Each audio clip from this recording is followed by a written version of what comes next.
welcome to the Bison postgame show, brought to you by Gate City Bank, along with Mike McFeely, Eric Peterson, Jeff Kolpack. I'm Dom Izzo. North Dakota State has moved on to the FCS semifinals for an 11th time in 12 years. A 27-9 win over the Samford Bulldogs, a game that was marred by Bison injuries, which we'll talk about in a second. The Bison defense, which was maligned early in the season, Jeff, has made a 180 in the second half of the season. They hold Samford, a high-flying team, averaging 30 to 9 points tonight. And a team that averaged, 85 to 90 plays in its last 5-6 games to 71 plays, and a lot of that was garbage time, by the way, at the end. But this defense is really growing up right before our eyes, and that's something that they needed to do in the playoffs because, as we know, you don't win this time of year without defense. They get a turnover, too, as Dawson Weber comes up with his team-leading third interception, and Samford ran. We had 5 possessions in the first 3.5 minutes of this game. It felt like a basketball game early on. Took like 5 minutes for those 5 possessions. It was really up and down. And NDSU, we thought NDSU would be able to run the ball. Yeah. Samford's defense out of the gates, whatever plan they put together, NDSU quarterback said, Cam Miller says he watched 3 hours of film a day and it was nothing he saw on film. So Samford came out. NDSU really had a hard time solving whatever Samford was doing up front in their front 7 early on. But NDSU's defense, if you wanted to script how you start against an up-tempo team, 3 and out, 3 and out, there was just no tempo there at the Samford offense early in the game. And really through 3 quarters, I think Samford racked up 227 of the yards in the 4th quarter after NDSU built a 24-0 lead. So NDSU's defense was locked down when they needed to be. You would have won a lot of bets, Michael, if you would have said the Bison would have thrown for more yards than they ran tonight leading into this game. Well, it just, I mean, again, give Samford credit. But, I mean, part of the issue, and you referenced it earlier, is they really don't have any running backs left. They're getting down there. Tamarick Williams went out with what looked to be a serious injury. Cole Payton, the running quarterback for NDSU, went out after 1 carry today. So their power running game disappeared.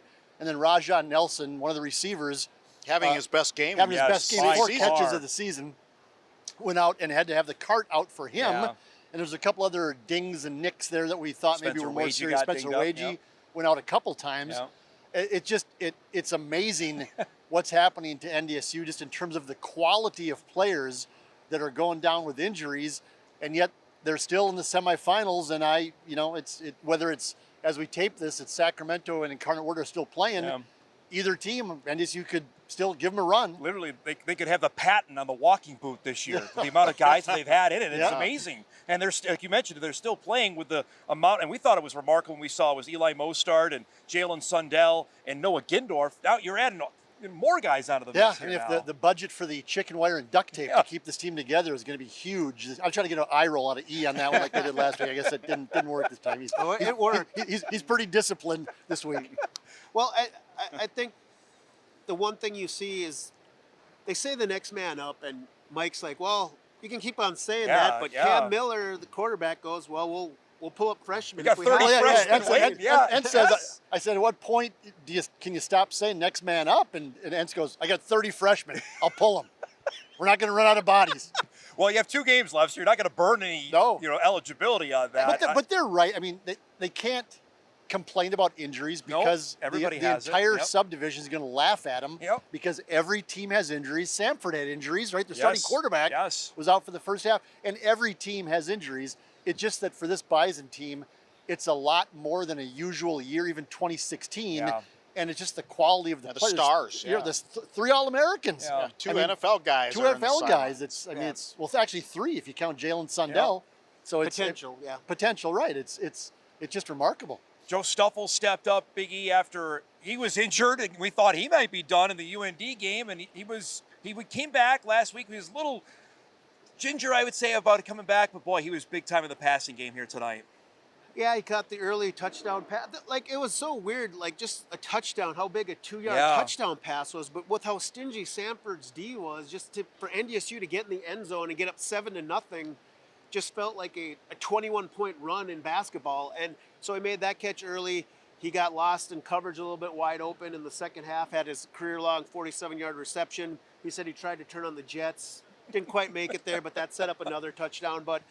And he's a guy, Cam Miller referenced it in the postgame, last year, you're Josh Babbitt, you have Noah Gindorf, you have guys like that.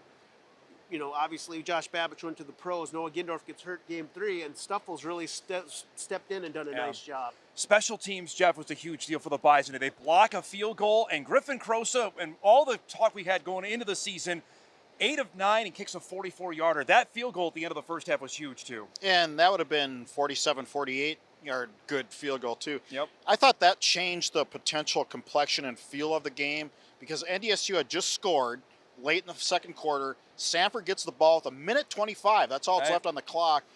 They're a 3rd and 7 incompletion. A 26-yard punt goes out at midfield. Yeah. There's still only 25 seconds left, and then you have that unsportsmanlike conduct or personal foul penalty on really Samford. A crazy penalty there. Yeah.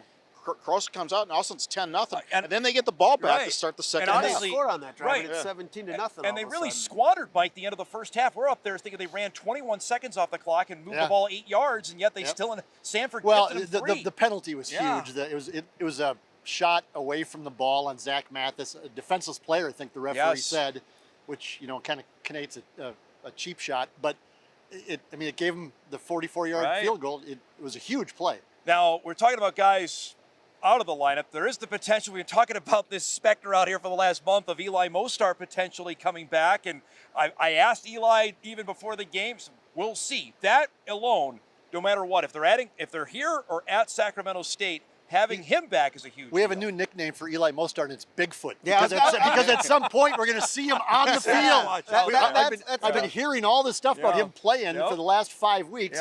At some point, we're going to see him in the field. And it's either now or never. We're going to see him like that fuzzy photograph where he's like walking through the woods like that. That's Eli Mostar. That's Dom Mizzo's Bigfoot or Loch Ness Monster.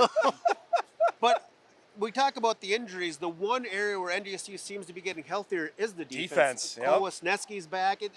It's not.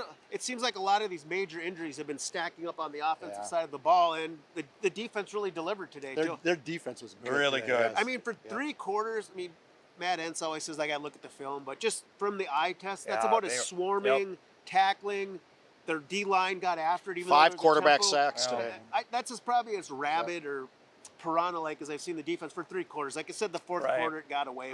Jackson Dutenheffer and Cole Menz. The 2 redshirt freshmen that we've kind of been watching all year, each had a sack today. Hendricks had another good game. All right, let's go around the board here. Depending on, does it matter? We know what the stats are for home and away in the history of the FCS playoffs. How big a deal is it if they have to go to Sacramento State next week? Well, it's always more difficult to win, and I think it's going to be more difficult to win at a Big Sky school. I don't want to diss at one of these small conference schools, but I've seen all these teams play, and if I was NDSU, I'm speaking for myself, not NDSU, I'd much rather play Incarnate Word at home than go on the road and play the undefeated Big Sky champion, whose coach is likely to go to Stanford, by the way. Coach of Stanford. But it's down to one game, and are you going to bet against NDSU no matter who you play? I'm with just watching the way NDSU's defense, the speed they had on this turf tonight. If it's at home, I don't care who it is, you want it. But like you said, on the road, I just think the offensive margin for error is just shrinking for NDSU because they've lost so many key players. Raja Nelson's injury didn't look great. Tamarick Williams' injury. You're getting pretty thin at running back.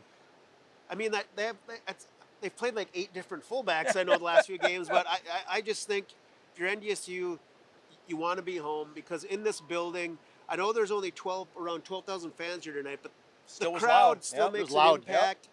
And NDSU's defense just flies around on this turf. Only one national champion has won this whole thing since 2009, winning a road game. That was James Madison in this building in 2016. That stat can't be emphasized enough. It doesn't lie. I mean, that stat doesn't lie. Of course you'd want the Incarnate Word at home if you had the choice. But if you have to go on the road, this is a team that I think now is built better to face a team like that because their defense is better.